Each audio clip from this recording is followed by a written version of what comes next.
What's going on, everybody? Payneblade back here again. Welcome back, guys, to another episode of Should You Summon? Today, guys, we got a brand new EF banner, and the EF banner includes 4 URs, 2 that are actually really good and 2 that are pretty mediocre. And I want to talk about, should you be summoning for these, yes or no? So before we get into the actual yes or no summoning portion, I want to talk about the characters themselves, obviously, and what they bring to the table and what they can do for you in your team and where they're going to be very useful. Okay, so the first one, guys, on the left is going to be the most important one of all of them, and that is going to be Nagato. Now, Nagato is somebody who has now probably been the best character to come out since KCM.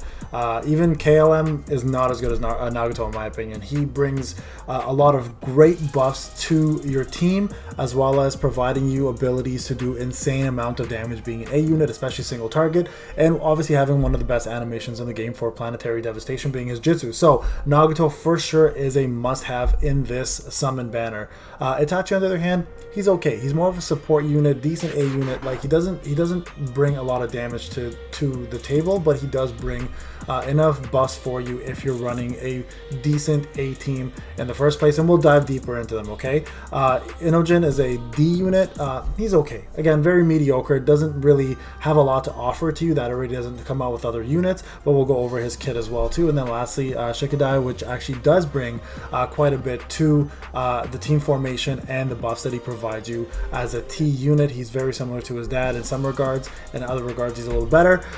So we'll cover our 4. So the question is, should you summon? So here's my take on this, guys. You have exactly 8 days to summon on this banner, and you have 8 days to get the free units here. Now, all of those units that I just mentioned are going to be in the free drop. So my suggestion to you guys is no, do not summon yet until you're on the last day of this one. If you don't get the unit that you want, then it would be worthwhile to go ahead and summon for specifically Nagato. That'd be the one I'd go for. But remember, you are now competing against 3 other URs. There are 4 in total, so that makes it a bigger pool to go against. Right now, the beauty of the EF summons is the fact that it takes away all of the drop rates for other URs. It only pits you against 4 other URs, so you can only go against the 4 units here, and the main one you want is going to be Nagato for your team. The other ones are just going to be bonuses. Really isn't worthwhile in my opinion. But with that being said, complete the 1.5 anniversary first, and then go for this one on the last day if you really want to, keeping in mind that this also has 8 days. So the next banner coming out may very well be EMS Sasuke. That is my prediction on it. That is just a complete guess, guys, but we'll have the usual maintenance probably a day before, so you'll know ahead of time whether to summon for this one or not if the unit coming out is absolute garbage. Okay, but chances are, because it's a 1.5 anniversary, you probably won't see a garbage unit, so most people will save for EMS Sasuke if it is him or whoever the next unit may be, right? Keeping in mind, the reason why I'm guessing it's EMS Sasuke, Sasuke has been a featured unit for every single anniversary. The 1-year anniversary, it was the Kid Sasuke version, obviously. SR Heavy was the 1.5 anniversary. SCM2 was also part of 0.5 anniversary. And then there was other units also that came out along the way. So Sasuke and Naruto obviously a given usually, right? So we have Naruto now. Chances are we're going to get Sasuke very soon.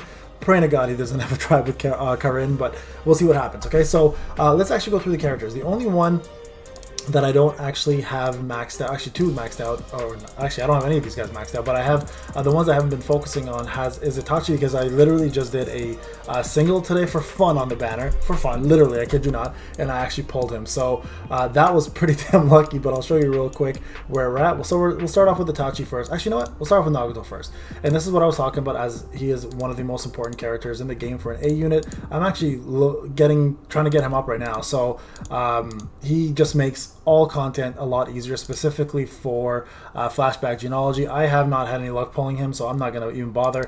I'm going to just continue doing this because getting UR frags are pretty easy for me. So my goal is to get him to 5 stars as soon as possible. But there you go, have him to 3 now. But let's talk about his skills. Okay, so you know he's an A unit. We've already discussed that portion of it. All right, we're going to do a limit break on him, and then we'll start focusing on that after. But Planetary's Devastation, guys, does a single target damage with a power creep noob, obviously. Deals 28.12% damage extra damage if you're attacking first, meaning you're faster than your opponent. Attacking first means faster than your opponent. Lowers targets damage reduction rate, which is incredible at 25%, and lowers guard rate by 28%, and boosts all allies attack. This is an absolute beast of a jutsu, guys. So that alone makes him worthwhile having. Now, if you go down to he's finished, this is okay. He does more damage when he's 50% HP or above. And then the one that matters really is Wish for Peace here. Boosts all active allies critical rate by 50% when attacking first, again, faster than your opponent. Boosts all active allies critical damage increase rate by 12% when attacking first, again, that's a boost. And then the Limit Break 2 is pretty damn bomb as well too. If you can look at it real quick, boost all allies guard suppression rate if attacking first, meaning you bypass the person's guard rate as well. So overall, guys, just a absolute monster of a character. So worthwhile summoning for him, but again, wait till you're done to the last day and then summon, right? Because you might get him for free, because he is part of the free anniversary summons. So don't waste your coins yet, because you will have time to summon for him anyways, right? All right, jumping on to the next guy. Sorry, that's not what I wanted.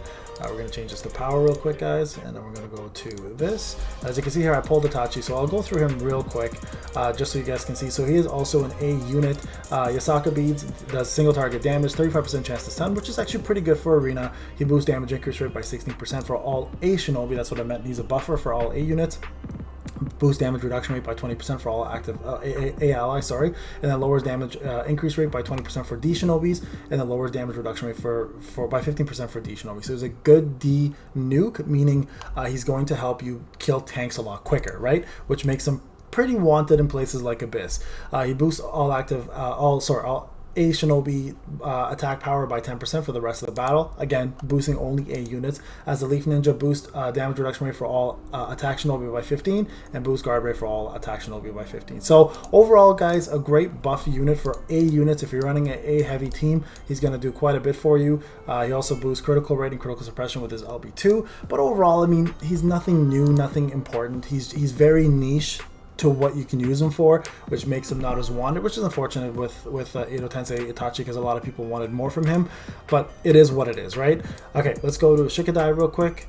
Let's go here, skills. So Shadowbind Jutsu, very similar to his dad's actually. Single target as well, 35% chance to Shadowbind, just like Shikamaru. Lowers target's damage reduction rate by 37.6% for the rest of the battle. That's what makes him different. Shikamaru does it for one turn, but at a higher percentage, right? So Shikadai will be better for places like Abyss, but Shikamaru will still be better for places that are like FG and Alliance Team Battle, right? But he also does boost all allies critical rate by 41%, and boost all allies guard suppression by 37.6%, boost on status effect rate by 4.1% for the rest of the battle. So those buffs, guys, are really, really good. So that actually gives him an edge over Shikamaru in places that you don't have a lot of crit. If you're not running like T Datara or somebody, he actually is a good replacement to have for the crit aspect of it. So there is a lot of good reason to use him. He's actually a really stellar character. So his S2 lowers target's damage reduction rate by 25% for the rest of the battle. So that kind of gives him an advantage over his dad, because his skill 2 does do DRR down for the rest of the battle by 25%, and his original one will stack. And then he also does lowers all enemy damage reduction rate by 12% for 5 turns when starting at the rest of the battle. So that is a bonus as well.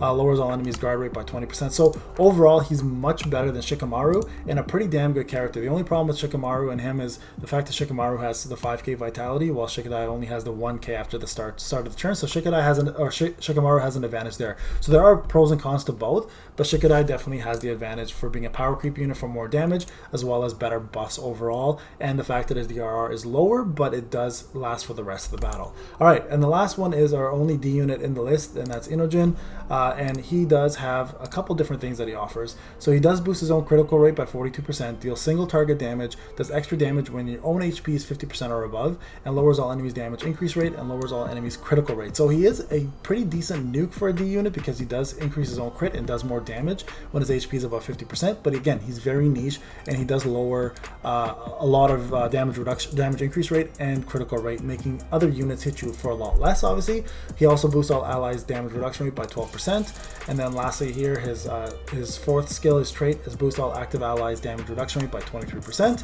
lowers all enemies critical rate again, and then lowers all active enemies guard rate by 15%. So not bad overall, guys. Does pretty decent amount. Actually, I didn't go over the LB2 for Shikadai, so I'll go back to that after.